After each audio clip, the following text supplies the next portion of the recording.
dejligt anderledes end det, vi har set tidligere. Altså sådan, den er, jeg synes, den var sådan meget afklaret.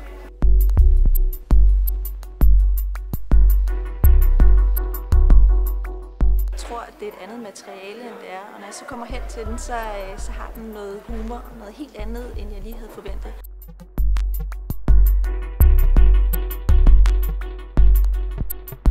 Der er blødhed, og den er sådan tegneserieagtig på sådan en meget ikonisk måde.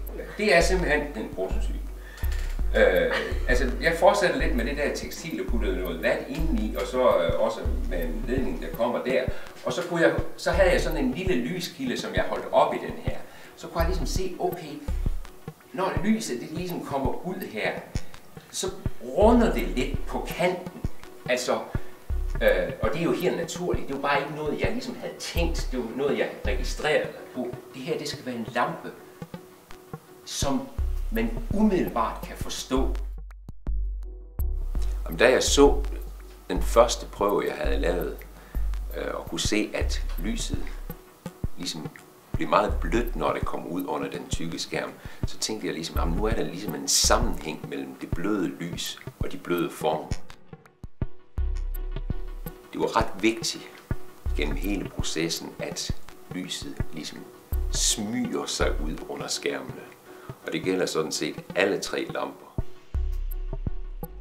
Lamperne er hvide.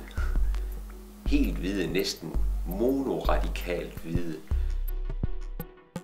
Det endelige resultat er jo simpelthen et stort koncentrat af rigtig mange undersøgelser. Og det er jo simpelthen endt med, at det rigtig meget ligner en lampe, og det er en lampe.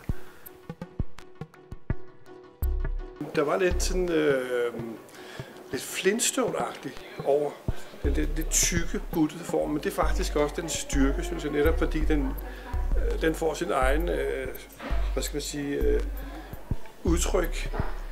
Den måde ledningen kommer ud på, som den måde skærmen er behandlet på, så den får sådan en sjov struktur, når man løfter den af, så er den sådan en helhed, som er uden nogen som helst sammenføjninger. Det er det, der er Louis Poulsens kendetegn. De små fif med trykknapperne og alt det der. Det er en Ole Jensen Louis Poulsen lampe, synes jeg. Det har den der Ole Jensen blødhed og de runde former, som gør, at det er typisk ham, synes jeg. Jeg kunne godt forestille mig, at den vil fange et nyt publikum hos Louis Poulsen.